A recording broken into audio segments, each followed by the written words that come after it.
A book and a bear.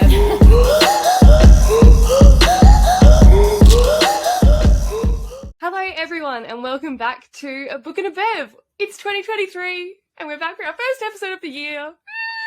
So we thought we would start off our first episode of 2023 with It Starts With Us. We're starting off with It Starts With Us. It works. It's meant to be. Wow. Georgia and Claire are holding the book up and that's right, Claire's back. You've got your co-hosts Bryony, Georgia, Ellie, Claire, and we are so excited to be back. So everyone, what are we drinking? I am not drinking at the moment, and no, I am not pregnant. I am just fat. So, prefacing I love that with that's that, in the notes. it not is pregnant. just in case I forgot. Just fat. Because I don't want people to be like, "Why is she not drinking? Is there a deeper meaning?" There's no deeper meaning other than the fact that drinking alcohol is making me gain weight, and I'm trying to lose weight and be healthy and 2023 manifesting, lucky girl, all that shit. Clean. Not the lucky girl manifesting. Yeah, I am a clean girl who manifests now. Things have changed. But if I were to be drinking for this book, I'd probably have an Aperol Spritz. It feels vibey. It's vibey. The vibes are not iffy, if you will. They are spritzy, if you will. Oh, Look, in honour of Atlas and... Is it Theo? Is Theo his brother? Josh. Yeah. Josh. Theo's the other one, right? Theo's therapist. the yeah, therapist. the therapist. That's Yeah. right. God, guys, did you even read the book? We read it so long ago. So long ago. In honour of Atlas and his brother Josh, I am drinking a Brown Brothers Moscato because get it, it's got brothers in the title. Oh, Funny. Works. look at you go. I was supposed to be drinking Alizé and lemonade, but I didn't get Alizé, so I'm actually drinking. This is actually lemon, lime, and bitters vodka with blue food colouring. Food colouring. That is not good for you. I know, but it's fine. Basically, I just wanted it to represent blue because the cover is blue, like my tears when I cried, those types of things. Not that I cried in this book. I cried in actually, no, part of me did almost cry. Yeah. I didn't cry in this book. Hang on, no, I almost part of me Yeah, I did. almost did, but I cried in the last book, and we've just actually been released with the cast of It Ends With Us. Yes, So I feel like I'm right. emotionally charged. So. Okay, can we just take a pause to discuss said casting? I listened back to our It Ends With Us episode and we were like, Justin Baldoni is handling the movie. And I mean, I love Justin Baldoni and I love Blake Lively. They're just not who I pictured. I agree. I feel like they're a little bit too old for the casting. However, I love Blake Lively as an actress, as just a human being in general. Yeah. I think she's amazing, brilliant. And I also love Justin Baldoni even though I pictured Justin Baldoni more as an Atlas, Yeah. I feel like I'm coming around to him being Ryle. Again, I was never going to complain about it because I think that Colleen Hoover has a vision for this. And I trust her vision because I love her books. I'm coming a lot around to it because I think that if any man will be able to play a character like this and just give it what it needs, I think it will be him. I think he'll do good. Yeah, So I agree. I think he was a good choice for Ryle because that's the whole point. It's unexpected that Ryle turns out to be such a abusive dick. He's got that really amazing, beautiful side to him, but then he just turns. Yeah. So I think, Justin's going to do an amazing job. But I also think maybe they've casted older because they're trying to make it a little more gritty. Terrifying. Yeah, I don't know. Because, they're only 23 and, he's already a neurosurgeon. So, Look, that's fair. yeah. Just- Who is a 23-year-old neurosurgeon? exactly Yeah, right. who? I think they're trying to make it a little bit more real world. Maybe we are in our late 20s and getting married and establishing careers. I think True. it's going to have more of a real world element to it, which I'm excited Yeah. for. And Blake Lively can do no wrong in my world. Yeah, she's brilliant. Blake Lively. I mean, it's not who I pictured. I'm not upset about it because I love them both, but it's definitely not what I was like, okay, this is who it's going to be. But for some reason, I'm just focusing on who Marshall will be because in my head, I just picture Jason Segel. Yes. Yeah. Oh Yeah. my Because of God, how yes. his mother Probably. Yeah, Like, yeah. I'm just like, that's all I can picture. So I'm just Yeah. excited to see who they actually do for the rest of the cast. But yeah, it's definitely not what I pictured. They're definitely older than what I would assume them to be, obviously, because in the book they're a lot younger than what I'd assume they'd be able to play. But I think it would still be good. Yeah. And I don't know if maybe for like Lily, I presumed it would have been whoever that actress is from Winx. Yeah. That girl. Only because she's she's a redhead. And like I feel like that's why I naturally drew towards her. Yeah. But like there's so many actors and actresses, you know, change their hair color for a role. So it's so normal. So I don't know. I think it's just because, you know, Lily's redhead. And then there was the whole All Too Well 10-minute music video that we were all like, this is just... This ends with us. It is. Yes, it is. We don't make the rules. No. Well, people want Dylan O'Brien cast as Atlas now. Dylan O'Brien. Daddy O'Brien, was it? Daddy O'Brien. But then hang on. Henry Cavill's out of a contract right now. Don't do that to me. Don't do that to me. Oh my God, can you She's imagine? gushing. She's gushing. Oh my God. And he picks up your little baby girl.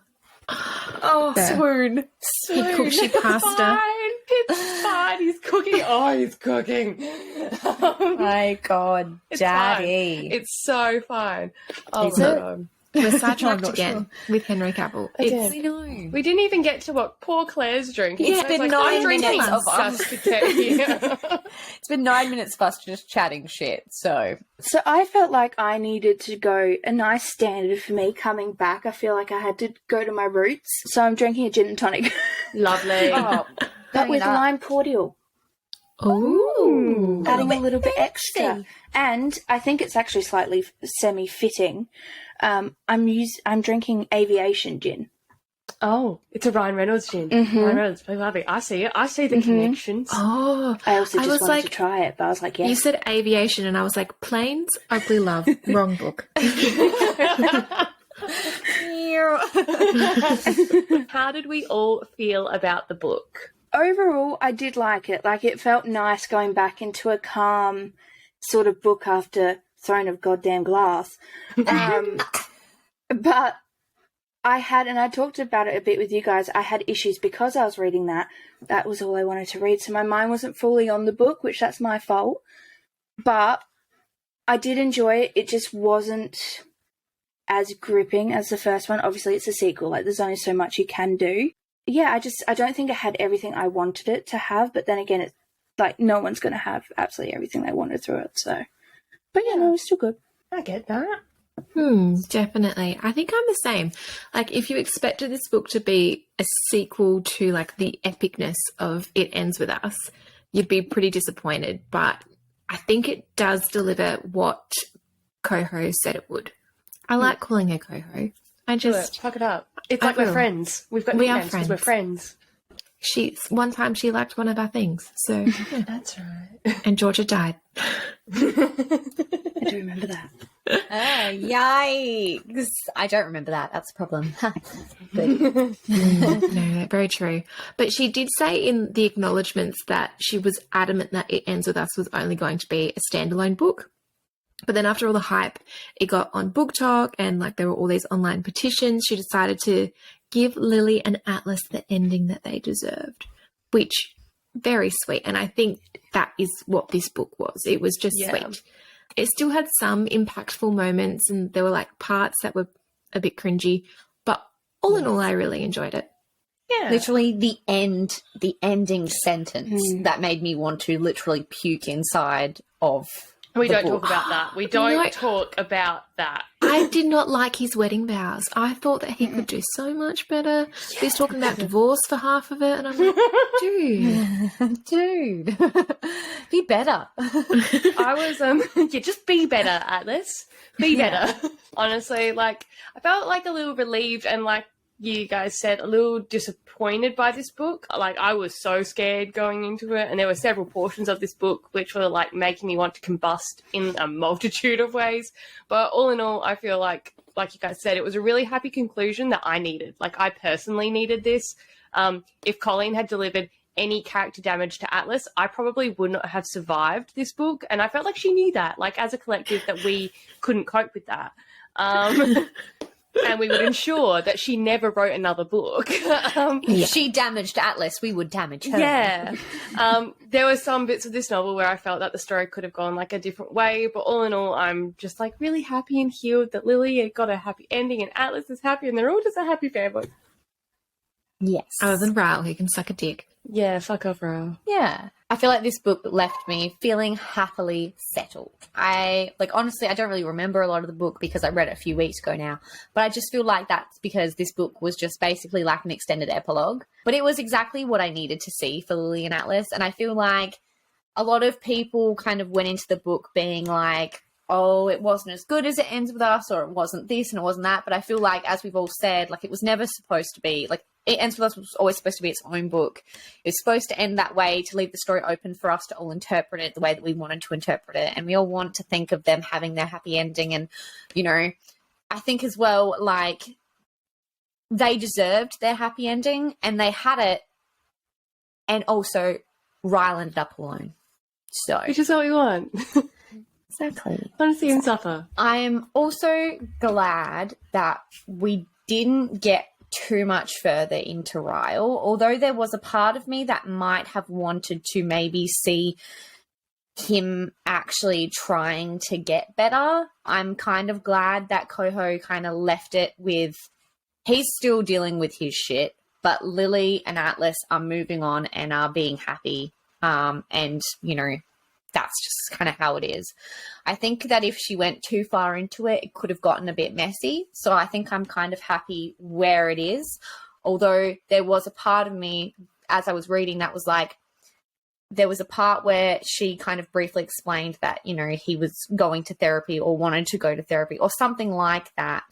And, like, I just think, like, that could have been, like, a little bit longer just to be like, he's doing it for, you know, even though it's preemptively in your mind like he's doing it for the kid. I would have rathered him focus on more of his relationship with his daughter rather than him wanting to get back with Lily.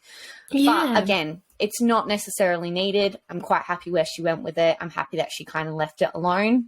It's no, yeah. But I'm glad that she didn't go any, like, to an extreme with it, because that was where I was getting a little bit worried before this book came out, was that there was going to be, like, giant parts where we are focusing on Ryle and him. Or like a Ryle redemption arc. Yeah, no, we didn't need that, and luckily we didn't get it. Very much so. Let's dive on in. Chapter 1 of It Starts With Us by Colleen Hoover. We pick up exactly where we left off. Literally. I thought there was going to be like a time jump, but no, it's literally like she's walked down the path and, like, Lily and Atlas have just reunited on the street. They've parted ways with the promise to, like, text and catch up. And then we're in Atlas's point of view. And Atlas is dealing with a break-in at the restaurant, which seems super casual and definitely not going to be part of the ongoing story. I really loved, like, all the boys in the restaurant are like, oh my God, are you texting our Lily? I forgot, like, because they had the poker night when she was like, yeah, his house, and they were just, yeah. Why is it that as soon as I read Lily, my mind instantly went to reverse harem? Why choose? Why choose, Georgia, Lily? what have you done to me? Why choose indeed? Ooh. We're then in chapter 2 and we're in Lily's point of view, and she's back at work at her flower shop, and, like, we're processing in real time with her. And we see, like, how much healing is still left for her, because she's, like, packing this customer order, and we get this quote where she's thinking, the order is for a bouquet of roses for someone named Greta from someone named Jonathan. The message reads, I'm sorry about last night. Forgive me? I groan. Apology flowers are my least favourite kind of bouquets to assemble. I always end up obsessing over what they're apologising for. Did he miss their date? Did he come home late? Did they fight? Did he hit her? Sometimes I want to write the number for the local domestic violence shelter on the cards, but I have to remind myself that not every apology is attached to something as awful as the things that were attached to the apologies I used to receive. Oh. So thanks, Colleen. We're in chapter 2. Sprinkle of trauma. So obviously, Raoul versus Atlas is a bit of a sore point for everyone in this story, as you could imagine. And we all know why, right or wrong, you know, we all have a side. No, we don't have a side. We're all with Atlas. What am I talking about? Exactly. What side? Atlas's side of the bed where we live. We live in his... No, we don't live in his penis. Oh. What? Don't know. Sorry? Who said we were burrowed inside of his I'm penis? like, we're in the bed because we're spooning, and Ellie's like, no, that's not close enough. I In need his to be penis. in his like phallus. tiny ants, we've crawled in. Oh, no. Oh my god, like that book that I was just reading where like No. he was actually No, don't you fucking say it. Oh, you've got to. he was fucking her with like a metal rod and then he decided to fuck himself with the metal rod, but you think it's going to be in his bum hole, but it's not, it's in his pee hole.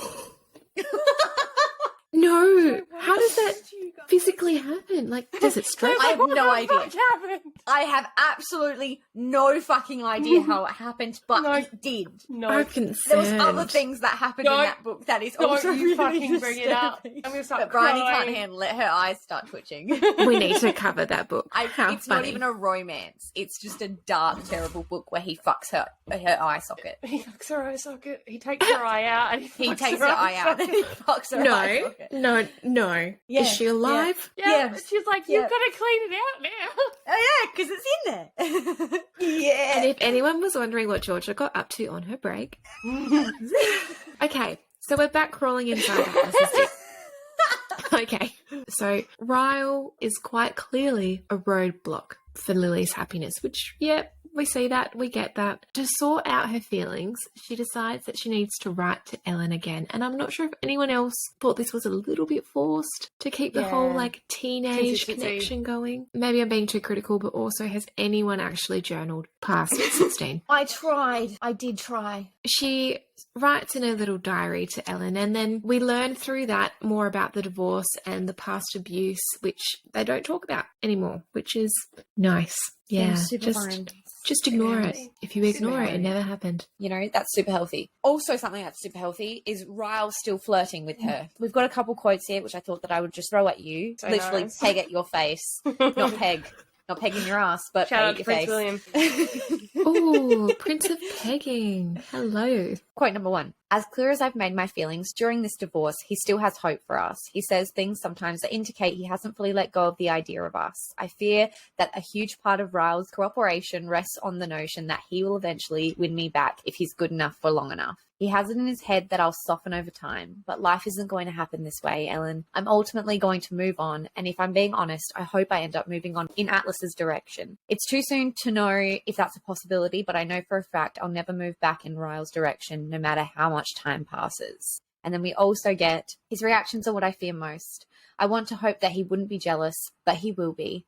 If I start dating Atlas, he'll make it difficult for everyone. Even though I know divorce was the right choice, there are still consequences to that choice. And one of those consequences is that Ryle will always look at Atlas like he's the thing that broke up our marriage. So, given that she's going through all of this while she's writing to our dear pal Ellen, and she decides that she needs some time before deciding if she's going to text Atlas back, because she has to think, all right, it's not just me that I have to worry about, it's also my child and our safety.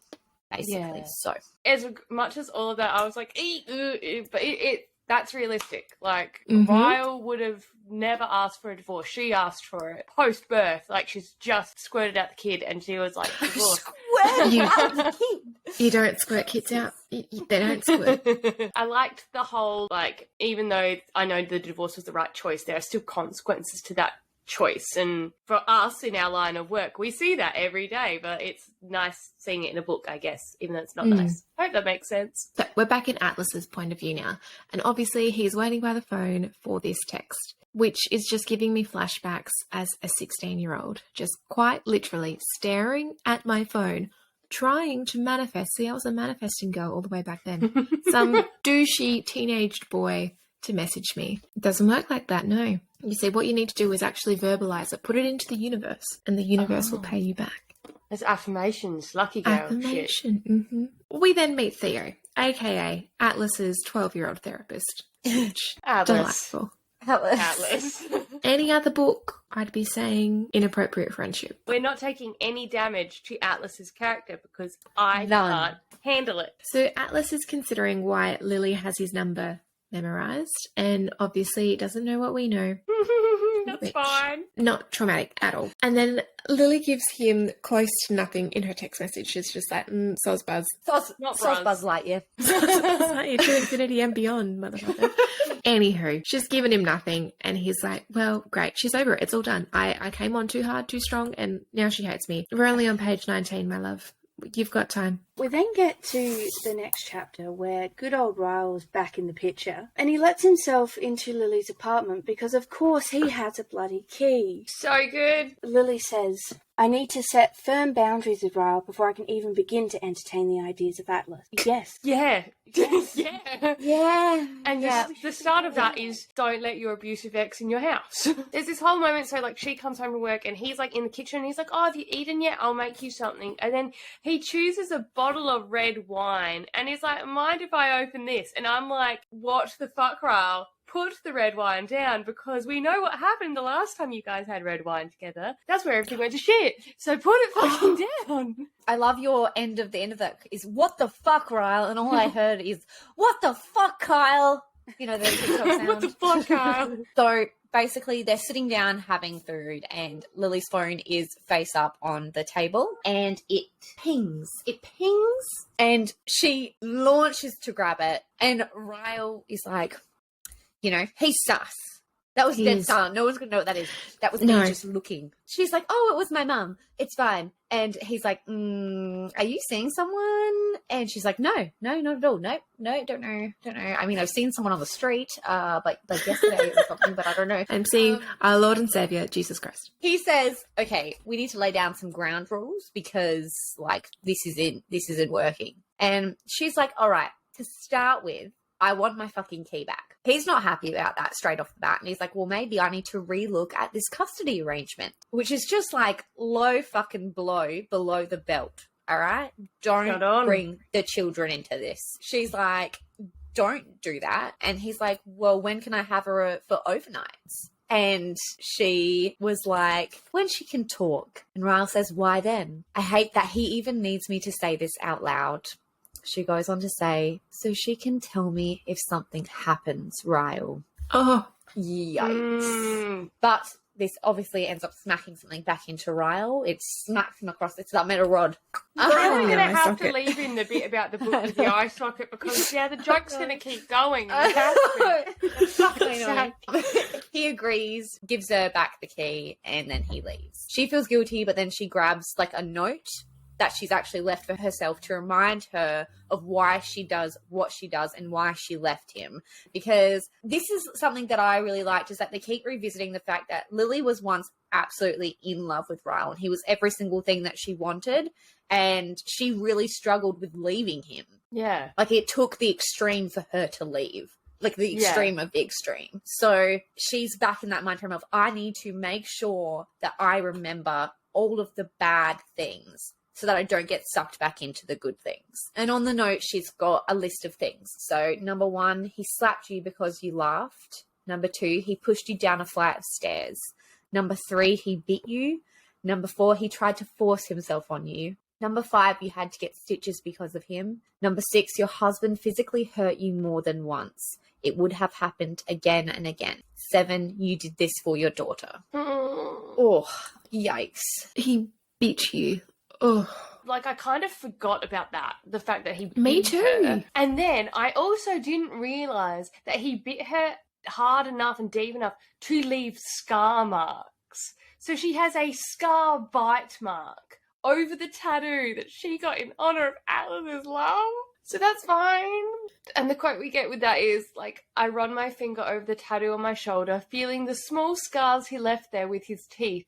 If Ralph did these things to me at the highest points of our relationship, what would he be capable of at the lowest? Oh my God. And that's something, like, I was actually talking to one of our work friends about this, and she was like, oh, now I understand, like, your tattoo, like, what it is. And I was like, yes, it is a tattoo of the book. But for me, the tattoo always has represented Lily's strength and her and Atlas's love and their friendship. You know, it's just... Oh. I felt like I'd literally been sucker punched realising that she had the scar marks from the bite. Like, for some reason, that was just like, I imagine she's got the scars from the other injury she's got from him, but the bite mark in particular really got me. Yeah, he went on some Edward shit. Did you just bring Twilight into this? I did. Jesus. Oh my God. So the Not lion fell in love Renesmee. with the lamb? Not the Yeah, CGI well- baby. Oh my god, maybe that's the daughter. Oh no, it's Renesmee. It starts with Renesmee. The metal Okay. pole and Renesmee.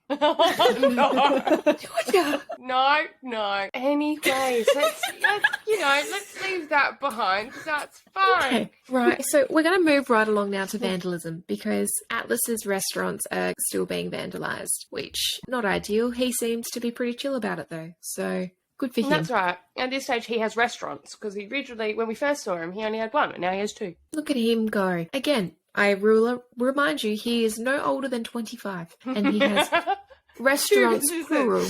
And a home. Yes, and a home. So this man, he's kicking goals. Oh, he also has managed to serve some time in the Marines. And I do recall that Americans graduate high school at 15. They all seem I very remember young. he didn't finish high school either because of the whole, True. fucking Lily thing. But generally, though, I think Americans finish high school 2 years before us Australians do. So Atlas's mum has just popped up out of the blue, and he's like, oh, this is unique. He's had an emotional reaction to her call, which is surprising to him, but then he hangs up on her pretty well straight away and blocks her number, which, good on you, boundaries. I like he's like, are you dying? Are you in grave danger? Do you need money? No? Okay, bye. And then we go back to Lily's point of view, and her and Alyssa are in her little blooming shop when the front door chimes, and Alyssa and herself both look up, and the quote is, I doubt her world starts to spin like mine does. Atlas is walking towards us. Is that... Oh, God. I mutter under my breath. Yes, he is God. Alyssa whispers. We are all Alyssa. Especially carrying Someone pick my past it. jaw. off the floor. Especially when Henry he brings Cavill. food. Oh my Henry god. Cavill. Yes, especially when Oh it's my Henry Cavill. God. Okay, Oh. everyone picture it. Picture it now. Henry Cavill, tight shirt. He's walking in. He's holding pasta that he's just cooked for you. I with need his bare hands. silence so I can get off. Thanks. Is it bad that every time... Oh, it's probably not bad. It's actually quite delightful.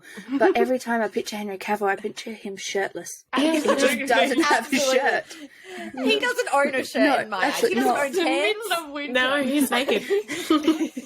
It could be snowing outside and he'd walk in all chiseled. Yeah, he's butt naked. Absolutely. It's got a little bit of a sheen on him, like he's worked up a sweat from something, but I don't know what it He is. is a nudist. Well, Henry okay. Cavill, we objectify that man so much. No. Anyways, so Atlas starts talking, and we get this moment where she's like, his voice still, how she was like, Raoul's voice never reached that far, and his voice reaches all the way to her fanny. It's fantastic, and I'm so happy for her. Atlas asks why Lily is avoiding him, but not in a, oh my god, bitch, why are you avoiding me way, but in like a, hey, are you okay because you're avoiding me and I don't want you to be uncomfortable at all in any type of way. Oh, wow, that's beautiful. Yeah, so it's really, I love it. But the moment is ruined because of stupid Ryle. Ryle is showing up, and Alyssa busts in and she's like, the apocalypse is coming, and the only solution is to hide that large god in a closet. So they go and they hide Atlas in a supply closet, and Ryle is sus because all of a sudden there's like this gourmet pasta in the flower shop, and it smells like Henry Cavill's sweat, and he's like, wow, this is different. Ooh, I'm kind of aroused wow. by this. What's going I'm on? kind of turned on. Someone please make me pasta with Henry Cavill's sweat. That would be great. Thanks. I'd do it. Yeah. I'd milk But- that sweat for you, Jordan. So, Riley is sus, but the ruse holds, and so then he leaves. So then Lily is obviously quite ashamed for putting the large god in the closet, and so she goes to apologise, but Atlas pulls her into the closet. We're not coming out of the closet, we're going into the closet. So then they're talking, and we die over just the whole thing. Atlas is just like, so as I was saying before, your piece of shit ruined the moment. Can I call you tonight? And she's like, what? But, like, what? Like, he's just acting like that whole thing didn't even happen. He's like, Ryle should not ruin the second best thing to happen in your life. Obviously, the first best thing is your daughter. White man doing a bare minimum. White man doing the bare minimum. But no, I'm sorry. If Henry Cavill was like, I'm the second best thing that's ever come into your life, the first is your children, I'll be like, what children? I don't know. Sorry. Ellie's like, I don't know what you're talking about. What's this thing down at my ankles that's trying to climb up my leg? No, throw it off. Take it off. Yeah. I don't know what this is. Alright, so they come out. Alyssa tries to get all the juicy details from Lily, being like, what happened in the closet? And also, how is he okay with you being in the closet? Closet? Closet. No. Closet. It's not like claws. The goddamn Close. cupboard! I want you to say it for me Wardrobe. again. Claws? Closet. Oh, she can't. Say it how you would I say think it. I've choked on in a while. Okay, I'm going to dive in. I can do this. Alyssa tries to get the juicy details from Lily after Atlas has left the closet, but you can tell that it's a challenging emotional bind here because, you know, it's her brother and her bestie. So the quote we get is, in Alyssa's idea of a perfect world, she would have a brother who never hurt me and I would still be her sister-in-law, which is quite sad for Alyssa. And it's sad not because boohoo, Ryle, it's sad for what Alyssa has lost. But in Atlas's point of view, and he's talking to his 12-year-old therapist again, which seems super healthy, Atlas. And again, I have no problems because you're perfect. And we discover that Theo likes a boy. And the way Atlas handles the whole conversation is like really heartwarming. And like also, I just absolutely adore Theo roasting the absolute shit out of Atlas for every corny thing he says. So now we're back with Lily, and Atlas is FaceTiming her, and she's in a face mask. Things are not going well. She's like, oh my goodness, look at me, I'm such a mess. Oh, and just immediately just starts talking to him. And I'm like, no, if you're going to fuss around because you don't want to be speaking to him because you're all, you know, dressed for bed, then you play that. Okay? So they fall easily into conversation because of course they do, because they're perfect for each other. Why wouldn't they? There's no awkward small talk, which if you've ever had a conversation with me, that is 90% of that conversation, which I make no apologies for. Lily then starts reading her journals to Atlas. And as prefaced, I am the most awkward person alive. So I could not do this. In fact, my old Facebook statuses are enough to make me die. Yes. Just a little. Anywho, the trip down memory lane makes Atlas think of the person who is vandalizing his restaurants. And he is concerned for them, which is like, oh, Henry Cavill, eat my heart out. Like, now you're just showing empathy towards a stranger who is doing something wrong to you. This man, he is fictional. I will say that, because there is no man on earth this perfect. And then, like, while they're doing their, like, FaceTime chat, he's being really flirty. And it's just so good. Like, the banter is so good that I want to die. They basically decide, okay, we're going to go on a date next Saturday, but he's going to continue to FaceTime her before then. But when they hang up the phone, we get this moment where Lily like squeals into her pillow like she's 16, and it just gives me those butterfly feelings when, you know, you've just started, like, I remember when I first started talking to Aiden, and it was just like that exciting, like, oh my god, new love, I love it, you know, that kind of vibe. And then we get Theo's dad, Brad, and Atlas all discussing Atlas's history with Lily. And he, being the gentleman that he is, he doesn't share everything, because although he believes it's a good thing for Theo to understand what has happened with Lily, it's not his story to tell. So he's being respectful, as we all love him. And then Lily and Atlas FaceTime from the restaurant. Atlas tells Lily that he lied about having a family in Boston, so she wouldn't be concerned for him being on his own again when he did actually leave her originally. Yeah, when he was like, And oh my yeah, my heart broke. uncle's in Boston. No, there was no uncle. That is really sad. But then Lily flashes in and things get weird. So, turns out that during this FaceTime session, she is breastfeeding. And, you know, Atlas doesn't mind, not because he's like, boob. So he's not being pervy, but he's just like, oh, beautiful Mother Nature, you're a mother. It's gorgeous. You do you. And he loves how proud she is when she smiles at Emerson when she's looking down at her little baby. Oh, bless. But sorry, who decides to make a FaceTime call to someone when you're breastfeeding? So much risk is involved in that. So much. Those little fuckers don't just stay there when you pop them on the boob. No. They pop their little heads up like meerkats and just at the slightest distraction, and they're like, and then you're just sitting there left with your nipples in the wind. This has happened on more than one occasion. And also, if you've got, it's called a heavy flow, like a big letdown, there's a lot of milk, I would drown my children in milk. Like, it spurts out. If they don't latch on, it will get you. It will just, like, you can get some good distance on that shit. So there is too much risk involved. Not to mention how loud they are. They're just like, your nipples are never the same. Okay, we've taken it. Big trip down memory lane for me. Yeah, so look, it's not just the appropriate FaceTime material when you don't want the recipient of your FaceTime to cop a look at your dribbling tatas. So Atlas then takes a very loud screenshot of her to show Theo. Not of the boob. No, it's after the fact. Otherwise, that is illegal, especially if you're showing it to a minor. Just not on. But it's funny because he, like, really did not consider the noise that a screenshot makes. And We've all been there. So we move to the next chapter, and Lily's mum is sick. She was supposed to watch Emmy today while Lily goes on her date with Alice, but it's obviously not happening because she's sick. She asks Alisa if she can watch Emmy. All she responds with is one word, and this is literally me with all of my friends that have babies, which is gimme, gimme, gimme.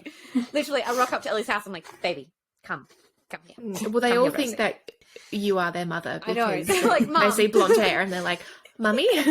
But yeah, Lily drops Emmy around to Issa's house, and she's like, whoa, where are you going, Lily? Why do you look like so fucking hot right now? You're an absolute smoke show. And Lily explains that she's going on a date with Atlas, and Issa is like, oh my god, I'm so fucking excited for you. And Marshall is like walking by, and he overhears this conversation, and we get this moment which is fucking hilarious to me, which is he immediately covers his ears and says, I heard nothing, I see nothing, la la la la la la la.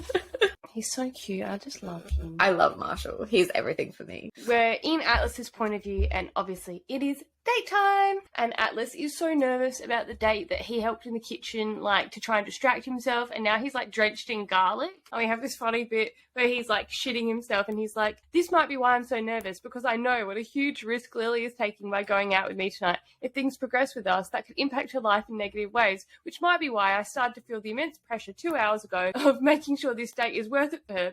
But I smell like I'm terrified of vampires, so it's already not going my way. So then we're at the date, and Lily gives Atlas another journal, which is like, oh, bless your cotton socks. I could not. And Atlas is just like, look at you leaving work after a big day. Like, yes, you are an adult who does things. And I find that attractive. Arousing. But then they're on their date. Things are going well until Lily falls asleep as they reach the dinner, which I'm like, can't say I've ever fallen asleep before a meal, but there's a first for everything. And Atlas, being the darling that he is, cancels their booking so she can just have a much needed rest. And it's like, stop it. You can go take a nap, take as long as you need, and when you get up, I'll go buy us some shitty burgers and we can go make out for a bit. Like, I love it. oh my god. Obsessed. And he looks like Henry Cavill. So Oh, Yeah. So while Lily's taking her nap, Atlas decides to read the journal. And I'm not sure if I liked, it's weird because it has been such a long time since we read It Ends With Us, but I kind of didn't need the whole parts regurgitated again. yeah. It could have just Because been, kind of like, I end up reading her thoughts on this encounter, and it was kind of like, felt like a cop-out a little bit. but that's okay, Coho. I see you. It's fine. As your It's fine. friend, Coho, we see As you. your friend. Exactly right. Because also if Coho is friends with Blake Lively and I am friends with Coho, does that mean I am friends with Blake Lively? That's Yeah, how it absolutely. works. That's how Yes. it works. She's also friends with Taylor Swift. Therefore, by extension, Taylor Swift is my mother. I'm Blake Lively. Do you mean because Coho is friends with Taylor Swift, or because Blake Lively is friends with Taylor Swift? No, because Blake Lively is. Yeah, I was like, okay, so It's the connection same. I've just missed. So that means that Taylor Swift is your mother. Yes. Okay. Cool. Makes absolute sense. Good. So much sense. So Atlas writes a responding note for the journal entry about their first kiss, which was just sweet, but also like, you just say it. I'm not one for the sentiment. Leave him alone. I could have dealt with like the responding entries, because then there's going to be someone out there that would have put them together, so you'd have like True. the complete journal, but no. Okay, so next chapter, and we are in Lily's point of view, and she's reading the Dear Lily entry on the drive home from the place where she fell asleep in the car park. We learn about the abuse Atlas experienced from his mother, and that Lily was the first person to treat him like a human, and her friendship gave him worth. And then they have takeaway burgers in the car park, and they keep like deep diving into it. It's just beautiful. And they talk about the type of wedding Lily would actually want, and Atlas is just like, noted, noted, noted. Cool, cool, cool, cool, cool. Atlas describes their childhood by saying that they were going through the lowest of lows, but it was fun because they had each other. Well, like with each other, I should say. It's not just like, well, I'm glad I'm being abused, but at least we've got some kicks, eh? Literally. At least you two have been Oh, literal kicks. Oh, Oh, no. Anyways, Lily can't help but think of how it's the opposite of Ryle. Atlas is, in fact, the gold standard. White man doing the bare minimum, but it's fine. They don't kiss, but we fucking want them to. After the day, Ryle is actually at Issa's house watching Finding Nemo. This is fine. He's sitting there watching Finding Nemo, right? And he's angry. He's like angry watching Finding fish. Nemo. He's like, fuck that clownfish. And he's really pissed off because the child's middle name is like Dory. Dory. So Ryle's Forgot about pissed. We get this moment. Maybe Ryle deserves to be angry. Therein lies our issue, though. Ryle can be angry, but that doesn't mean I deserve everything that accompanies his anger. I'm falling back into that same trap of forgetting that nothing I could do would warrant his extreme past reactions. I may not be perfect, but I don't deserve to fear for my life every time I make a mistake. And this may have been a mistake that deserves more discussion, but I don't feel comfortable having a conversation about it with Ryle on a rooftop without any witnesses. Yeah. Because basically they've moved upstairs onto, the terrace they'd met on, all that stuff. So he's gone, I need to speak with you. Let's go upstairs. And they're upstairs now. And she's like, yikes, weird vibes. Because he's angry. And you can tell. His shoulders are tense. It goes on. Lily says, you're making me nervous. Can we please go back downstairs? Ryle's entire demeanor changes as soon as I say that. It's like he punctures against the sharp insult. Lily, come on. He moves away from the door and walks all the way to the other side of the balcony. We're arguing. People argue. Christ. He spins away from me, giving me his back now. Here comes the gaslighting. He's attempting to make me feel crazy for being scared, even though my fear is more than warranted.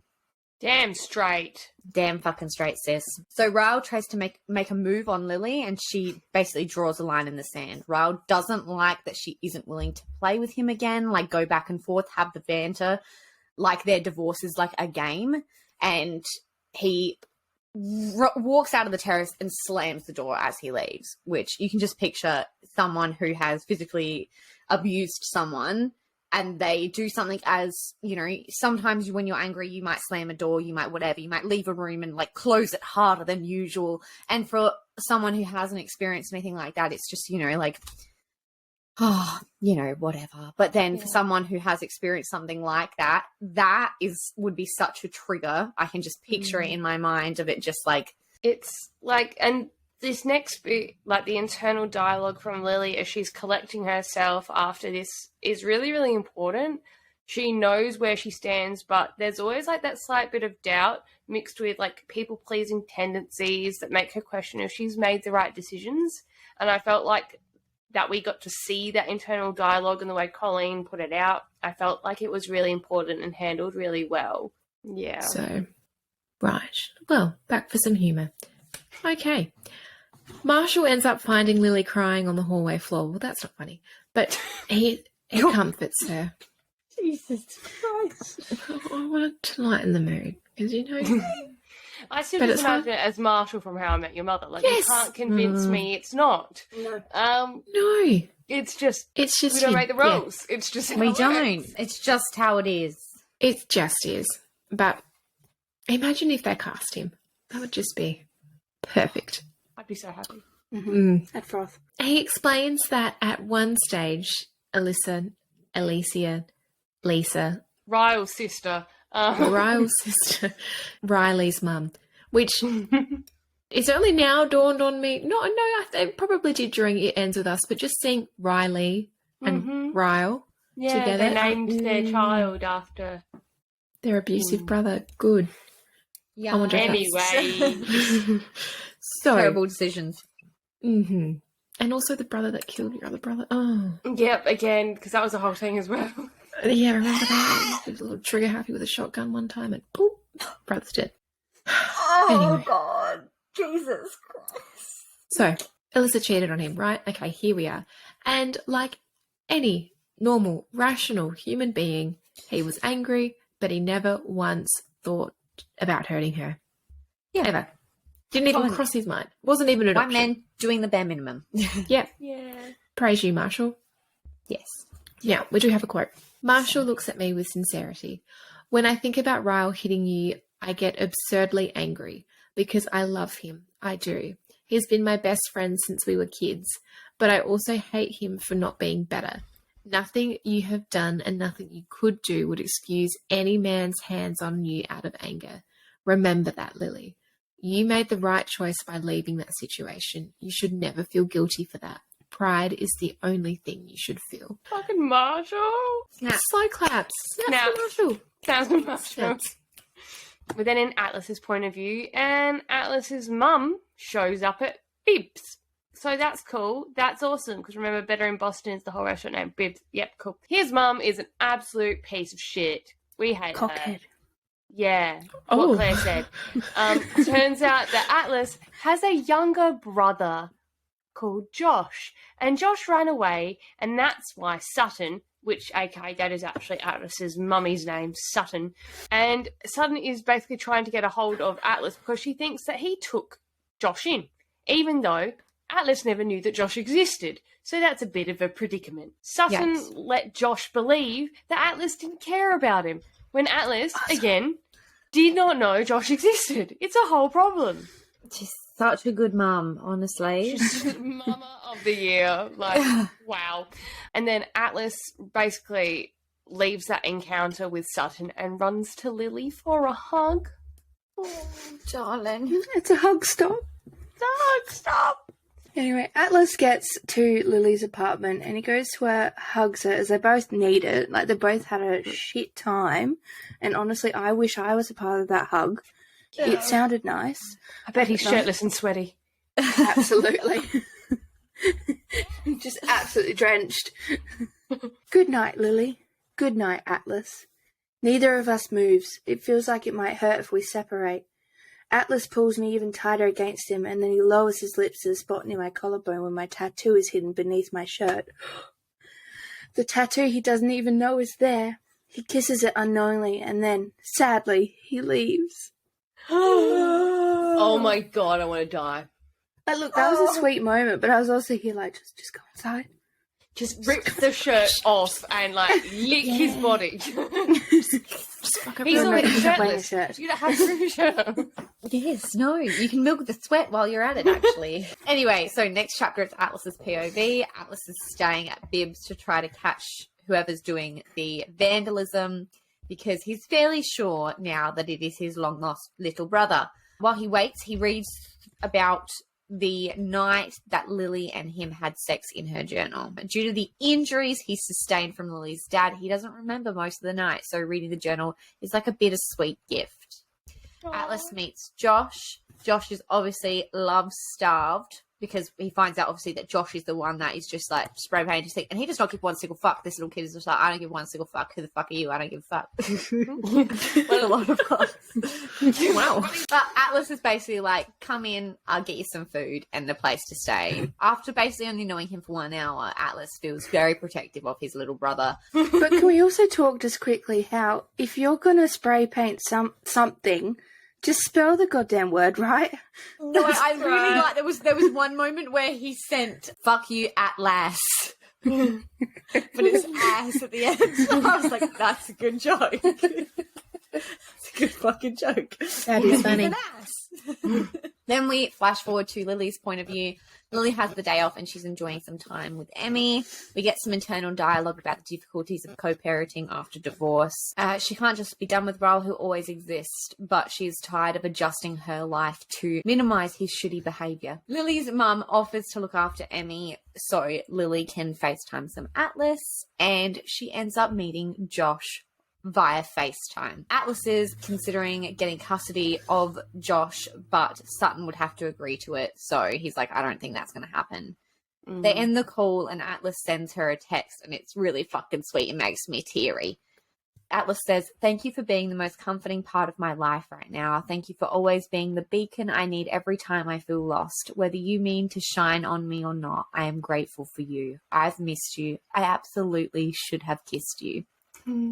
And then Lily responds with, Josh is lucky to have you in his life now. And you're right. You absolutely should have kissed me.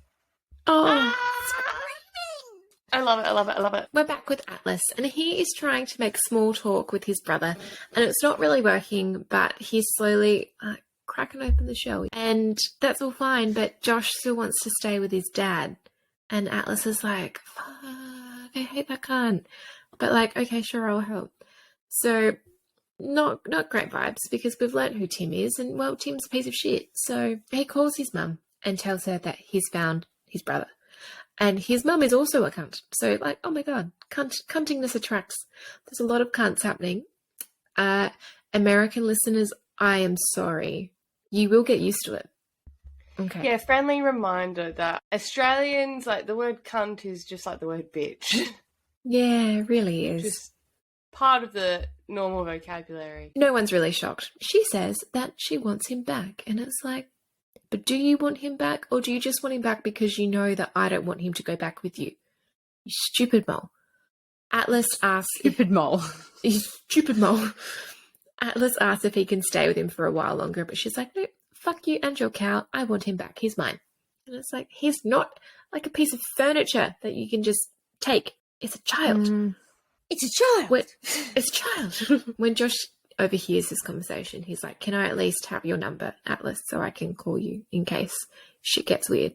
And Atlas is like, yeah, of course. Like, here's my number. Like, Use it sparingly. He's like, now that I know you exist, like, you're not getting rid of me. Like, I'm not just going to disappear. Like, I didn't know before. Exactly right. So he takes him back to his mother's hotel room, and he explains that even though he doesn't want to, he has to return him to his mum because otherwise it's kidnapping. So not ideal. But Atlas gives Josh his credit card and like slips it in behind his phone and says, like, because he also bought him a phone. And he's like, this is just for necessities. Like, get yourself some new clothes, shoes, food, like, take care of yourself. And I'm like, oh my God. Beautiful. This man. So Josh leaves and walks up to the hotel room, and his mum answers the door, and she just slaps him right across the face. And it's like... Which is just fucked. Yeah. Sutton. He is 12. What, like... You don't do that to anyone. But like, let's keep in mind as well that the reason she was looking for Josh was not because he'd run away and she was worried about him, was because he'd run away, he was missing school, and so she could go to jail if he didn't attend school enough. It was because of the consequences she would face, not him. Exactly right. And let's remember why he ran away in the first place. As soon as Atlas sees that, he's just running towards them. So he saves Josh, and his mum is just screaming at him. But Atlas just walks away and gets him into the car, and he's got this big red mark on his face and a little gash on his forehead because he's fallen into the TV stand. And Atlas finds out that this isn't the first time that his mum has hit him because Josh tells him, I can usually tell when it's a concussion. Jesus. And like that sentence, my heart just broke. So Atlas takes him to the emergency room so they can obviously give him the treatment that he needs, but also report it. Good work, Atlas. Another part of this whole bit that I really liked was how aware Atlas was of his reaction to the situation. Like, he knew that how he handled that moment would have a lasting impact on Josh. And he just diffused it. He didn't arc up at her like a lot of us would have. He just took care of him, got him out of the situation, and was so calm and like aware, so self-aware of how his actions.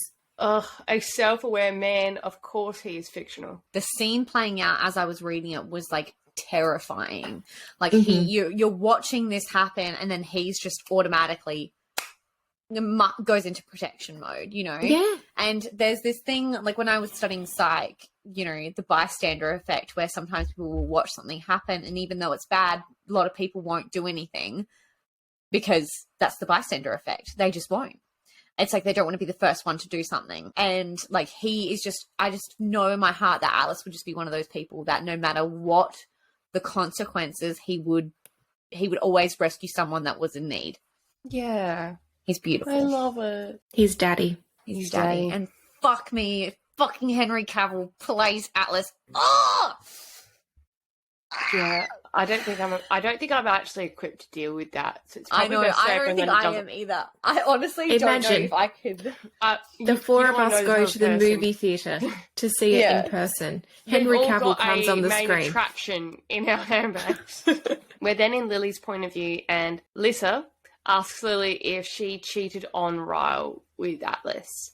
because she's trying to understand the reasoning behind Ryle's anger, but obviously Lily didn't, and so there's no, it doesn't make sense. There's no easy answer for Alyssa, so that's a bit shitty, but that's just kind of life. It ends up, Atlas is going to Lucy's wedding, and Lucy is one of Lily's co-workers in the flower shop, and he's going to be Lily's date to Lucy's wedding, so that's cute, and an adult event where it's just them.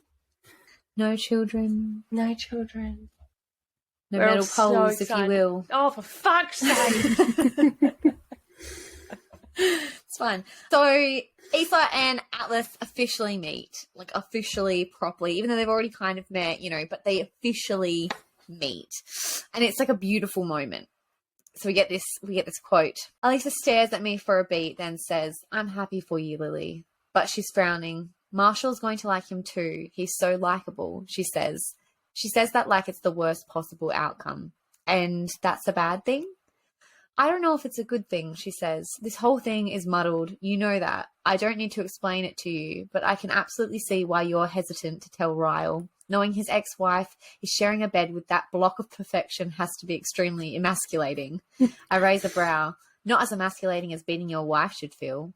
I'm a little shocked when the words come out of my mouth, but I can't take them back. I don't think I need to, though, because luckily my best friend isn't a ride-or-die sister. Rather than being offended, Elisa agrees with a nod. "Touche, Lily, touche." Damn straight. Fucking up, Lily. Straight. Jesus. Not as emasculating as beating your fucking wife. Yeah. That is some truth. Yes. That is that is my favourite fucking part. Like, that just, it Straight up hits facts. you in the fucking gut. Then we are in Atlas's point of view, and Theo and Josh meet, and they actually go to school together, and they're getting along, and we discover that Josh is mean to bullies. So, Theo feels safe around him. He beats So him that's up. nice. That's really nice. And then we're in Lily's point of view, and it's the day of the wedding, and Atlas is sitting in Lily's bedroom while she finishes getting ready for the wedding, and then Atlas sees the tattoo for the first time. Oh, screaming. Atlas doesn't react how Lily is expecting, though, and she's kind of she has to kind of be like, "We need to talk. What's happening? What's going through your brain right now?" And it's because he remembers the stitches there. We get this quote. "Atlas is so angry, but this is an anger I'm not afraid of. I realize the significance of this moment. I'm alone with an angry man in my apartment, but I'm not in fear for my life because he isn't angry at me. He's angry at the person who hurt me. It's a protective anger, and there's a world of difference between my reactions to Ryle's anger versus my reaction to Atlas's anger." Oh, it's so beautiful. It is beautiful. I love it. Oh my god. Atlas feels guilty that Ryle was angry about him and wishes he had done more. But to counter this, Lily tells Atlas all of the abuse, what happened, lays it out, dot point form, let's go. And then we get this kind of beautiful concluding quote, which is, "Every time I would doubt myself and think that what Ryle did to me was in any way deserved, all I had to do was think about you, Atlas. I think about how differently each scenario would have been if it were you, and that helped me remember that none of it was my fault. You're a big part of the reason I got through it, even though you weren't there." Oh, screaming, crying, throwing up. Oh. And then they kiss. As anyone would be, Atlas is still angry because how he can't understand how Ryle did what he did. He's determined to be the joy for Lily and give her all the good things she deserves, which is why we love him. Yes. Anyway, they go to the wedding but end up leaving early, and Lily says her feet are hurting from her shoes, and so he gives her a piggyback. It's a piggyback. I love him. It's just so beautiful. And I like that they've got these parts of their adult relationship that always have that childlike wonder still that they had. It's kind of Yeah, beautiful. it's very sweet. And then we go to Lily's point of view, where Lily gets flustered about seducing Atlas, so he helps her calm down. But then Lily gets stuck in the dress. I know. She's like, "Hey." Help. I would be lying if I say I have not done this. Yeah, that was me when we went bridesmaid dress shopping, but my nipple cover came off and stuck to my forehead. That's right. Yes.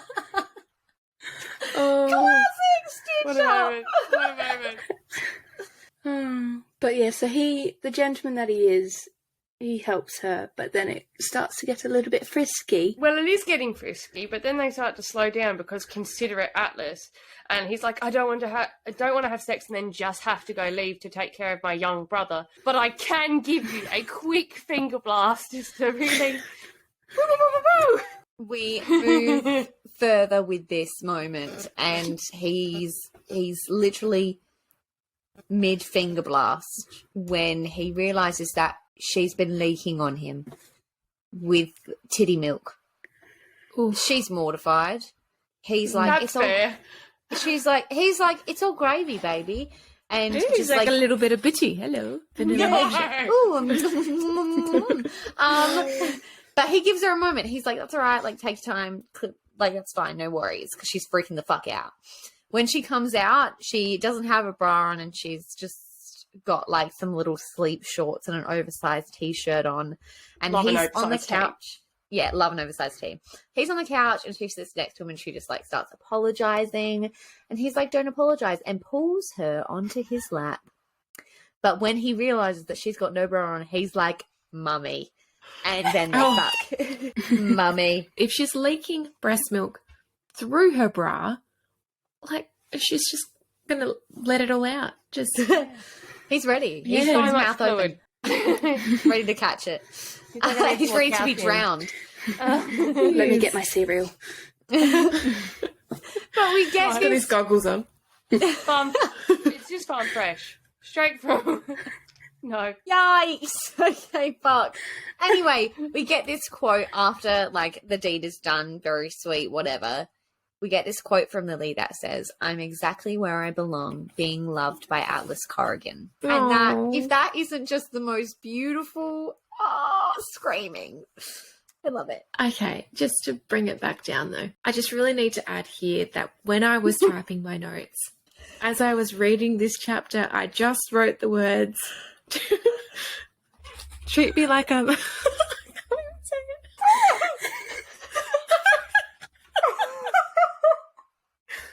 It's not funny if I don't say it.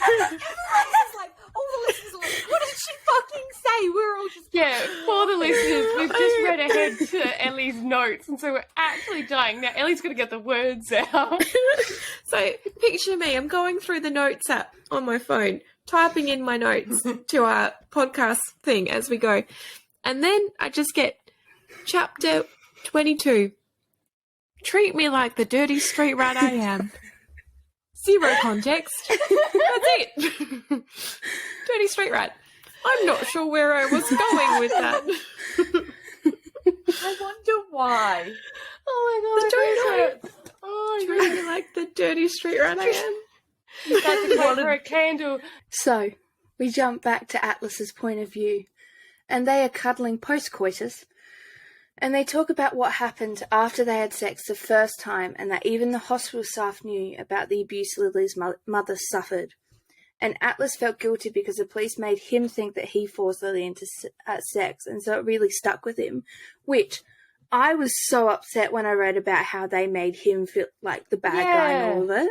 Yes. Like, no. But anyway, Lily falls asleep as she seems to do, and Atlas leaves her a note as he seems to do. Sleepy little bitch. So we're back in Lily's point of view, and she wakes up. Atlas isn't there anymore. But guess who is? It's Ryle. Hi, Ryle. Good. So good. Yes. This is great. Fantastic. Couldn't This have is picked not a at better all. day. Yeah, I love it. I love it for everyone involved. He basically starts interrogating her. And let me start you off with a quote. Ryle has that look in his eye, the distant void that always took over right before he'd go too far. My anger instantly turns to fear. And when Ryle can see that I'm backing away from him, he releases this sound of rage. I picture it as something along the lines of just something like that. I mean, Just a slow squawk. rage. Pure rage, right? Structural, angry noise, frustration. It reverberates in the room. He leaves my apartment, slamming the front door shut behind him. and I hear him yell the word fuck in the hallway. And so then you're like, oh, at least he stormed off. But no, he's back. He just done the 180 and he's back on in there. And Ryle knows. And, like, the reason he's interrogating her is because he's looking around the apartment. You know, he can see 2 wine glasses and her undies are that way and her bra is that way. And he's like, oh, you look well fucked. Breast milk is everywhere. It's covering all surfaces. He's like, you've been redecorating? As he walks in, she just squirts him in the eye. You're not who I thought you were. I told sorry. You know who I thought you were. Sorry, I was expecting someone else. And that's right. Riley's like, I know only one other person who enjoys being squirted in the eye with breast milk, and that is Atlas. And he's like, oh, so I did have reason to worry. And Lily says, if you truly believe that I would have been unfaithful to you, then go ahead and believe that. I don't have the energy to keep convincing you otherwise. No. I've explained this to you before, so I'm not saying it again. I never would have left you for Atlas. I didn't leave you for Atlas. I left you because I deserve to be treated better than the way I was treated by you. It goes on. Right. The quote's quite big, so just bear with me. Okay.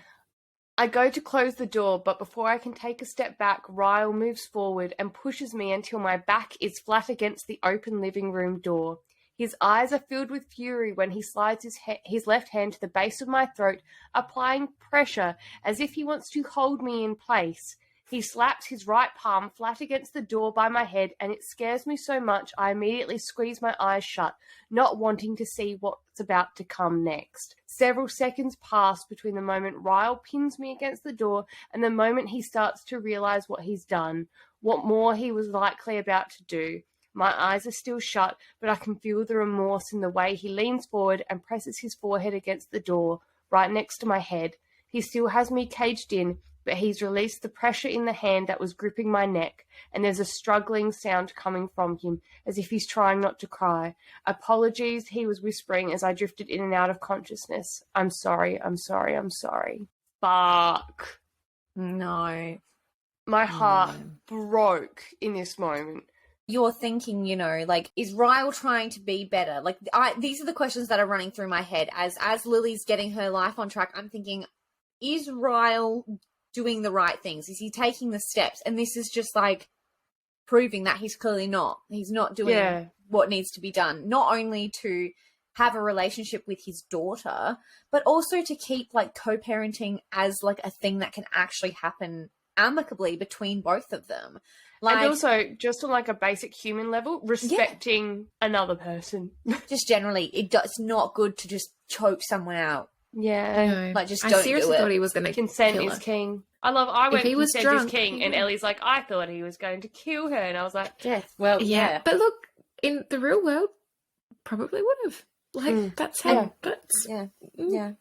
Absolutely. That kind of leads into the next quote, which is, my heart is shattered because Ryle hasn't changed at all. As much as I hoped he had, and as much as I know he wanted to, he's still the same man he has always been. I somehow held on to a sliver of hope that he had become stronger for Emmy, but this is absolute confirmation that I'm making the right choices for her. Yeah. Yikes. That's fucked. She pushes Ryle out the door. She's like, Vamoosh, I don't want to see you anymore. Vamoosh. So Lily tells her mum that to go and get Emerson and to bring her to a park because she knows that Ryle knows where she is. And she's like, no, not in this state. You are not being around our child. Off you fuck. So she grabs the note that Atlas left for her and she leaves. And Atlas's note is just, it's beautiful. It's perfect. We love him even more if that's possible. And Lily meets her mum and they talk about the abuse. I kind of feel like Lily downplays it a little bit in that moment. Like, but I also feel like her mum knows she's downplaying it. Like her mum sees the truth. So Lily finally tells her mum that she's seeing someone, but she won't tell her mum who, which she's a bit worried about because the last time there was an interaction between Lily's mum and Atlas was getting the shit beaten out of him by Lily's dad. Yeah. So now we're in Atlas's point of view, and Lily has asked if she can come around with Emmy, which is already a big deal because, like, she's said previously, I don't want you to be involved with Emmy until I know 100% things are going to be fine. And a quote from him is, all these concerns swirl in my gut as I wait for her, but my biggest concern is one I didn't even want to allow my mind to entertain. Did Ryle hurt her? And when she gets to Atlas, Lily breaks down and tells Atlas and everything that's happened. He's not fazed about going toe-to-toe with Ryle. I love it. He's like, bring it on. Ooh. We get this moment where he's just like, he's like, Lily is my future. I know we've only just reconnected. I know there's all these things, but like, I know. I'm not going to pretend that I'm Get your daddy about. Yeah, no. I just know. And we get this quote, which is, I'd never admit any of this out loud because people like Theo would say I'm getting ahead of myself. But the truth is I'm years behind where I want to be with Lily, where I could have been with her. And they have like a brief discussion about like the failings of the legal system. She gives a bit more insight into the divorce process and the things she gave up when she came to the parenting agreement she has with Ryle. And it's just FYI, it sucks. There's no two ways about it. It sucks ass. Especially when someone has money and someone doesn't. Yep.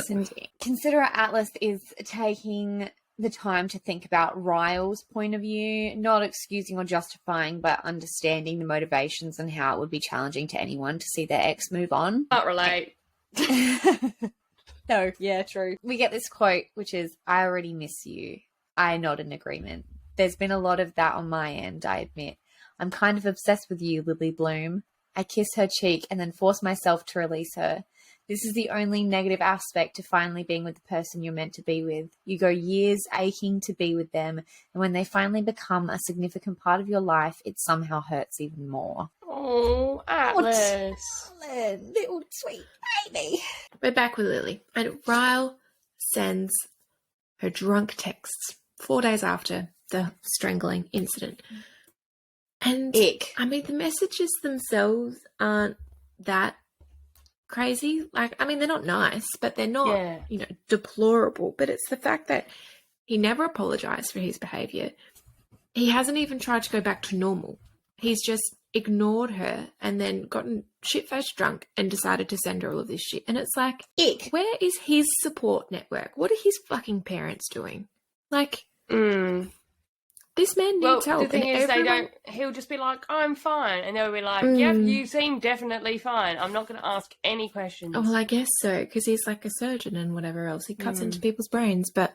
Which is terrifying. Yeah. Then, what's the next thing he does?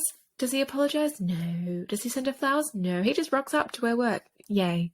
Good. And he's like, I know. Again, great decisions. I will apologise to her in person because she is not afraid of me at all. This will go down fine. So when he rocks up, Lily looks to Lucy and she's like, stay the fuck there. Please don't leave me alone during this. Yeah. So she's like making herself busy doing some floral arrangement. And Lily says to Ryle that she's told a lawyer about what's happened. And then Ryle immediately blames everything on Atlas because he cannot take responsibility for his own actions. We do get a quote.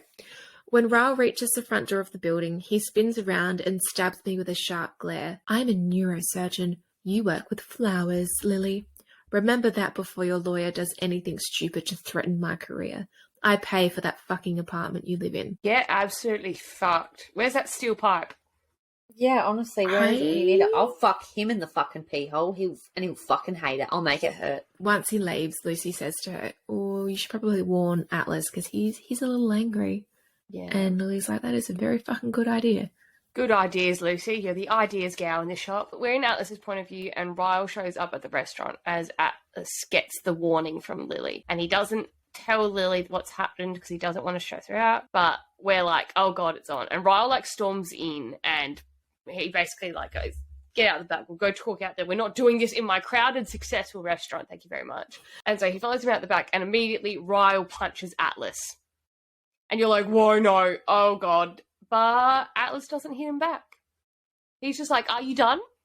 And that is some big... That's a man. That's a fucking man.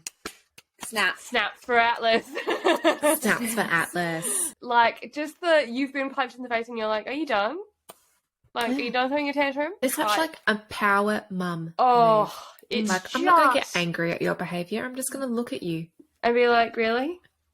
But really? How embarrassing. Ryle, how embarrassing for you. Ryle tries to make Lily and Atlas look like the crazy ones, and obviously that doesn't work. And we get a bunch of quotes from Atlas, and it's like, the quote is, It's like he showed up wanting a fight, but I'm not giving him that. So he's using it as a venting session. Maybe I should give him Theo's number. I'm seriously at a loss here. Literally. And this is one of the parts also that I fucking love, because as we said, Atlas doesn't hit Ryle back, but he does hit him where it hurts. And this is it. Does. We get this moment. I watched them stitch her up, Ryle. Wake the fuck up, man. You were a horrible husband. He stares at me for a beat, then says, what has you convinced you'll be any better? Treating Lily the way she deserves to be treated is the easiest part of my life. I think you should be relieved she's with someone like me. He laughs.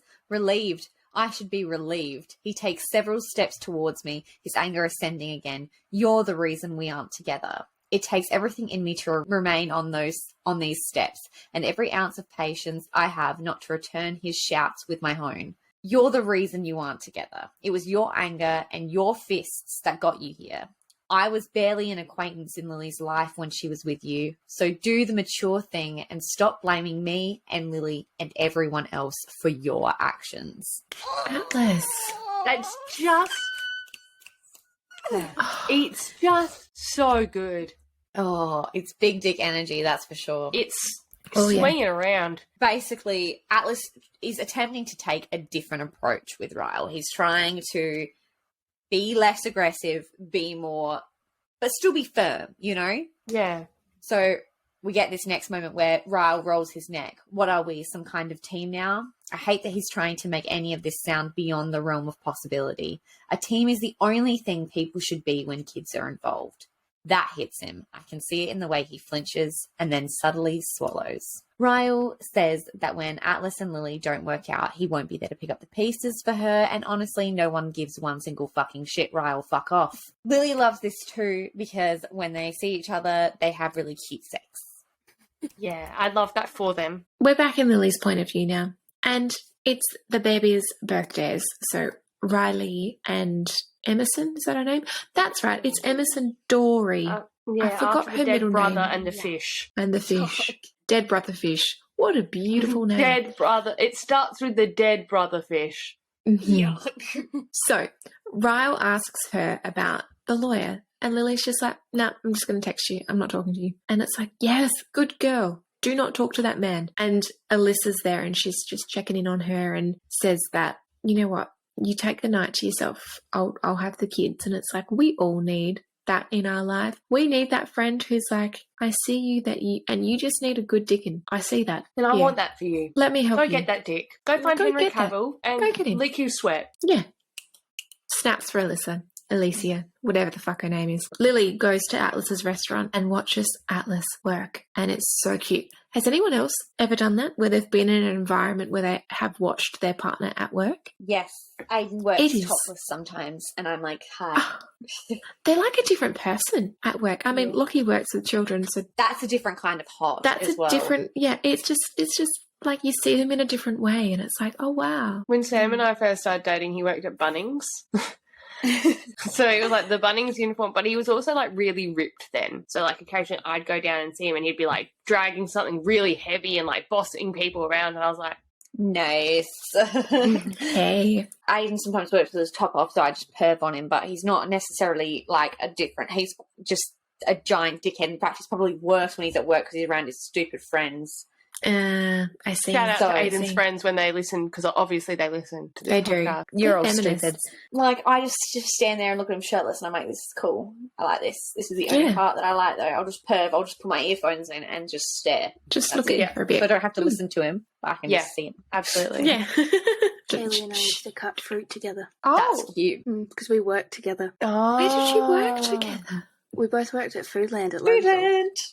Oh my goodness, that is so cute. Okay, so we're at work. It's very cute. And then they head home to Atlas's house for a little bit of alone time, which leads to shower sex. And we're all here for that. I'm still stuck on the leaking nipple situation because I'm like, When's she going to pump? Like, is she just going to hand express in the shower after they're done? I don't know. I have questions, but it's fine. I don't get the answers and I'm okay with that. Anyway, we have a quote. Then he's above me, pushing into me, and he moves against me until I find myself in the middle of a beautiful falling apart. And that's just a really nice way to say she just got railed. I love that Just for got her. fucking railed. So, post-fact, they end up having some discussions, and we learn that Lily is planning to have a sit-down with Ryle, but with witnesses, and it's like, yes, good forward thinking, I love this. She is done bending her life to Ryle. She's like, no, we have a quote. My loyalty is to the people who bring me positivity into my life. My loyalty is to the people who want to build me up and see me happy. Those are the people I'm going to make decisions about my life for. It's like, Amazing. yes. Love that. So Atlas and Lily have a very frank conversation about what they want for their future, which again, we love, because remember we ended It Starts With Us with her being like, do you donate to charity? Do you want to move cities? Like, she checked all the boxes. That's but right. they do that again. And we get this quote. I want everything with you. I hate that we have to pretend like we don't already know we're spending the rest of our lives together. It's incredible how fast a heart rate can double. I slide my fingers over his lips. We aren't pretending. We are going to spend the rest of our lives together. How long do we have to wait until we start? From the looks of it, we've already started, I say. How long do I have to wait before I ask you to move in with me? Heat swells in my stomach. 6 months at least. He nods as if he's taking mental notes. And how long before I'm allowed to propose? A thickness forms in my throat, making it hard to swallow. A year and a half. A year from when we move in together, or a year from now? From now. He grins, pulling me flat against him. Good to know. I can't help but laugh into his neck. That was a surprising conversation. Yeah, my therapist is going to kill me when I tell him about it. Oh, so cute. There was a time where I was like, no, you have to be together for X amount of time, and then you have to live together for X amount of time, and then you can get engaged for X amount of time. And now I'm just like, you know what? If you're just on the same page, why fuck around? Yeah. Like, Fuck around. just, yeah. Where then in Atlas's point of view, and we have this amazing moment where in his house, he has a Lily emergency kit. Like, ever since she came back into his life, he has a little kit of like toiletries and things ready for her in case she came back. And it's a I'm little unwell. stalkery. I love So it. just Like, it's a again, little- no character damage here. Absolutely none. But then it's quite awkward because Sutton shows up to Atlas's house and it obviously doesn't go well. But that's fine. We'll ignore that. Oh, yes, Sutton. That's right. We're in Lily's point of view now. And Lily's bonding with Josh. And it's so beautiful. But there was this big whole escalation drama with Sutton and Atlas. And it's just, yeah, it doesn't end well. She's just a right cunt. No two ways about it. She's a mole. Josh has basically said, why won't you help me find my dad? And now Atlas is like, well, shit, because he's also a cunt, Josh. But all right, let's go find your dad. So he's taking Josh to Vermont to go see Daddy Tim. And Lily and Atlas are saying goodbye to each other. And they say, I love you for the first time. Is it the first time ever or just the first time? Just this time. This time, I think. Yeah. There's just something about Atlas saying that no one loves him like Lily does. It's just Yeah. precious. So sweet. Because her love And has it's- always made him like the best form of himself. Oh, it's just beautiful. Henry. I need to... Henry. Henry. This is not about you, Henry. So we're now back in Atlas's point of view, and he's taking Josh to see his dad, which is about a 3-hour drive to which Josh isn't really talking during the drive, which that's going to be some awkward shit. That's so fun.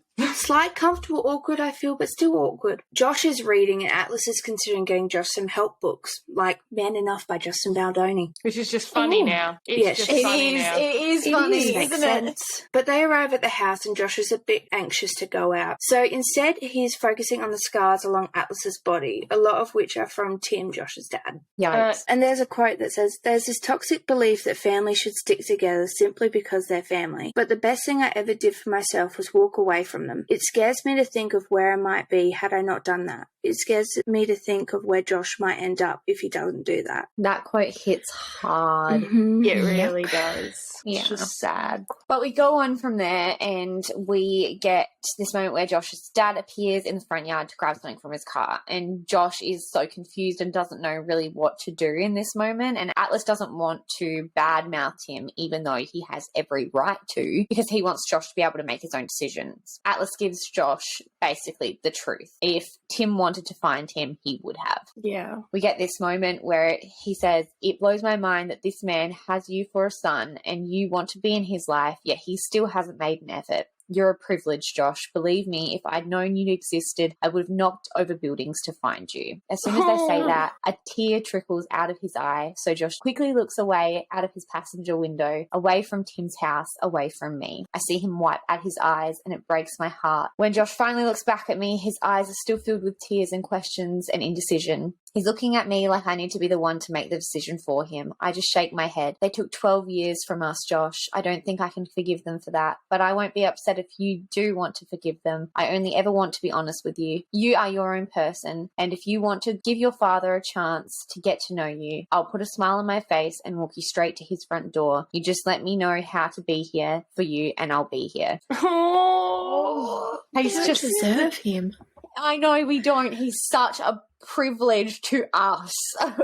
yeah. But Josh It's basically just- comes to this decision that his father doesn't deserve him. And Yeah, Josh says that they are going to start a new family tree because he's basically doing this little school project that's a family tree and he's struggling. But yes, they're going to start a new family tree with just them. And then the quote of the actual fucking book comes in, one that starts with us.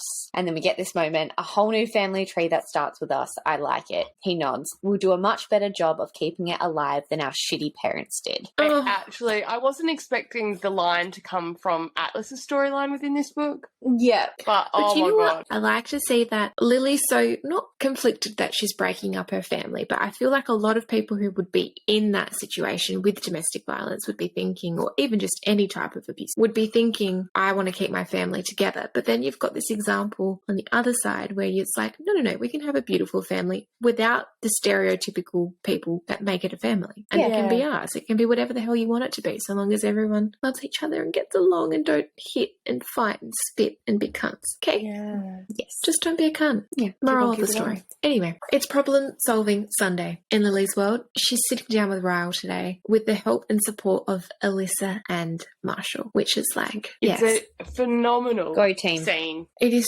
so good. So first off, it is Lily saying that he needs to go to anger management classes and he will not be having unsupervised access to the girls, being Riley and Emerson, without their agreement. And he's like, what the fuck are you talking about, Lily? Like, I'm not a threat. But then Marshall comes in and it just diffuses everything because he's like, sit the fuck down. Sit the fuck down and listen. You fucked up and own it. Own your consequences. It's So such then- a moment. Lily. Such a moment. Lily has this moment as well. I've given you more than enough grace, Ryle. You know I have. But from this point forward, please know that Emerson is what matters to me. If you do anything threatening or harmful to me or our daughter, I will sell everything I own to fight you in court. And I'll help her, Alyssa says. I love you, but I'll help her.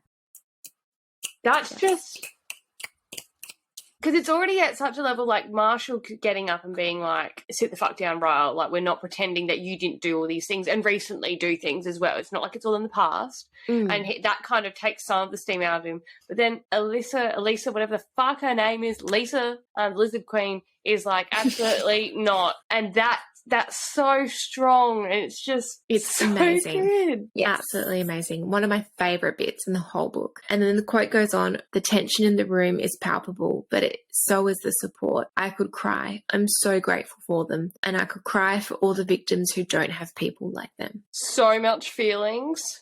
So many feelings. Screaming, crying, throwing up. So we're then in Lily's point of view. We're at chapter 34, and Atlas and Lily have been dating for 6 months, and he leaves her a note. So prepare for all of the feelings. Strap in thy titties and brace yourself. We get this, so many quotes, but some of them are, life to me had always felt like a burden I had to bear, something heavy and murky that made waking up difficult and falling asleep a little bit scary. But that's because I'd gone 18 years not knowing what it felt like to care about someone so much. You want them to be the first thing you see when you open your eyes. I even felt a desire to make something of myself because you were the first person I ever wanted to become something better for. Oh my God. Another quote we get is, you were wearing this shirt I loved. It was too big for you and the sleeve was falling off your shoulder. I should have been watching the cartoon, but I couldn't stop staring at that stretch of exposed skin between your neck and shoulder. As I was looking at it, I once again felt that incredible pull to say I love you. And the words were there, there, right on the tip of my tongue. So I leaned forward and pressed them against your skin. And that's where they stayed hidden and quiet until I worked up the courage to speak them out loud to you 6 months later. Oh He my just knows how god. to break your heart. He does! Anyway, he's talking about Josh and how he's currently sick and that's why he's thinking about this memory, because he's looking after Josh right now and he's like, I want it all to be different for him. And he says, I want him to feel young for as long as he can. I want him to enjoy his time with me. I want him to know what love is long before I did. And I hope that love has been seeping slowly into him so that it doesn't hit him all at once like it did me. I want him to grow up with it, wrapped in it, surrounded by it. I want him to witness it. I want to be an example for him. I want us to be an example for him and for Emerson, me and you, Lily. It's been 6 months. Move in with me. Oh my god. Oh my god. He took notes. He made a plan. He did. Honest. A man with a plan. A man is never a plan unless it's Atlas. Yeah, look fair. He just does it so special. He really does. Lily calls him after reading the letter, and he's exhausted from staying up with Josh. She asks him if she needs to come give him a hug, and he says this, You mean, do I need you to come home and give me a hug? Just take me. Honestly, just take I'm me. not okay. Come home. Come on. In every way. Yeah. Oh, hello. It's all that breast milk. Oh. Oh my god. So, we're in Atlas's point of view now. They're moving in together. It's exciting. I'm very excited for them. Josh is at a baseball practice and Lily and Atlas make sure that they're always there. Like one of them is always there watching his games and I'm like, you guys have got it down pat. You got it down.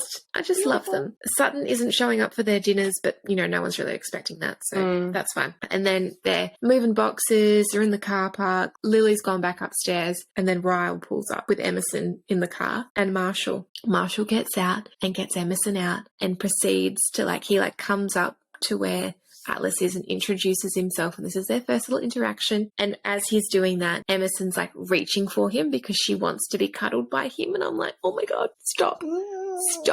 Marshall basically hands Emerson over to Atlas.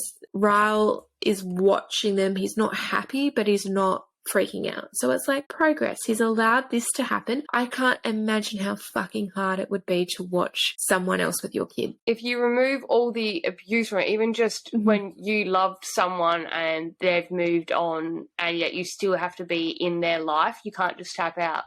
You've got the kid, you can't tap out. You've got to see them be happy with someone else. It's like a primal thing though, of seeing your kid with someone else. It wouldn't sit well with me. Look, Ryle's showing up. He's doing the bare minimum, and at least he's not hitting anyone, so that's all we can ask for at this point in time. Bare minimum. We're then in Lily's point of view, and Lily is watching Finding Nemo with Theo and Josh. And Theo and Josh have decided to go to a pride parade together, and their friendship is the absolute best, and I love it. So Lily is having a chat with her mum. This is when Lily's mum goes, yeah, I remember Atlas, and there was this whole moment where he hugged me. And she's like, I'm sorry, what? Atlas hugged my mum? When did this happen? And we find out that through this quote, yeah, it's just a vibe, so just hold on to your panties, breasts, everything, milk everywhere. The quote is, he hugged you, you caught him with your daughter red-handed and he hugged you? She nods. He did, and it was a knowing hug too. It was like he carried this genuine sorrow for me, and I felt that in his hug, like he was encouraging me or comforting me, and then he just walked away. I never even got the chance to yell at him for being in my house with you unsupervised. Maybe that was his plan. It could have been a manipulation tactic. I don't know. I shake my head. It wasn't a tactic. Consider it Atlas. Ugh. This boy. So Atlas's POV, it's their wedding. It's been 3 years and they're getting married. Beautiful, lovely. The vows. Phenomenal. Okay, the vows.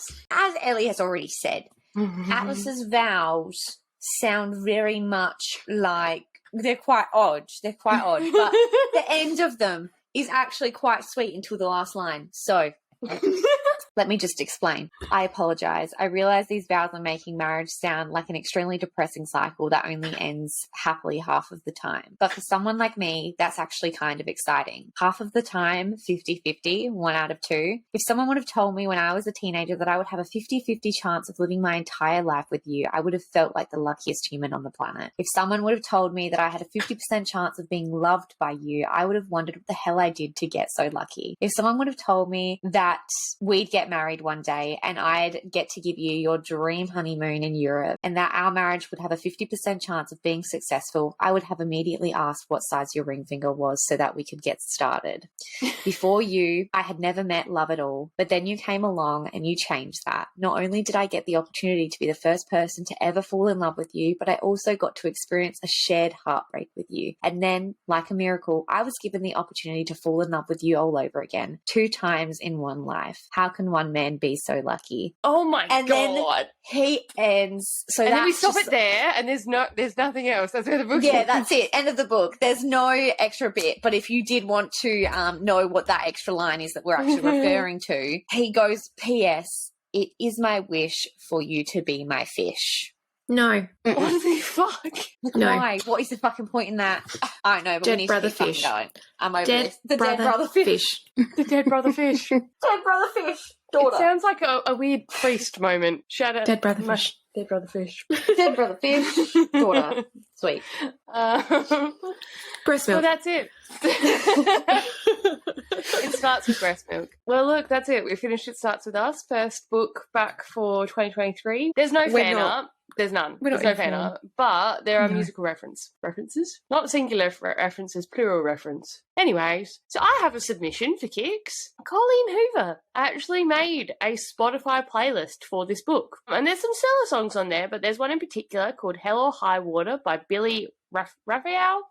I don't know. And it's like Atlas talking about Lily. And the lyrics are, you never know what tomorrow may bring. The woman lying next to you could be a memory. I've memorized your face just in case I need it to last for eternity. It's a shame that it ain't enough for me. Life's for the living. I won't be giving up because you taught me how to love. Take all I cherish, beat me to my body's numb, but life's for the living and I won't be giving up on you. Oh, Beautiful. that is beautiful. Well, I also have a music reference, and it is called She Used to Be Mine. So it was written by Sarah Bareilles for a musical called Waitress. Oh. And it is just perfect. It's essentially about how this woman ends up pregnant to her abusive husband, and she leaves him and ends up falling in love with another man, and like they raise her daughter together. But it's all about how she overcomes the abuse and what that did to her and like steps back into her power. And one of the portions of the lyrics here is, who learns how to toughen up when she's bruised and gets used by a man who can't love, and then she'll be stuck and be scared of the life that's inside her, growing stronger each day till it finally reminds her to fight just a little to bring back the fire in her eyes that's been gone but used to be mine. Fuck, love it. It's a good song. Yeah. Wow. Phenomenal. Stunning. All you crazy cats, that's it for our mask this week. We are done. You are welcome. We are You also crazy sorry. cats and kittens. Jesus Christ. So, next week, you may be wondering what we are reading. It is the third book in the Kingdom of the... No? We are reading Kingdom of the Feared, which is I the don't know what third the series book of the name series. is. Neither do I. Either way, it was King of Anyway. the Wicked, King of the Cursed, King of the Feared. So, yeah, look, there's been some mixed reviews. We're very interested to dive into that. Would love to hear your thoughts. Buckle Oh, in. Jesus. Okay, I'm just well, kidding. and you can find us at A Book and a Bev basically everywhere you want to. So, we'll see you next week. Yeah, peace Yay. out, A-Town. Bye, guys. Bye. Bye.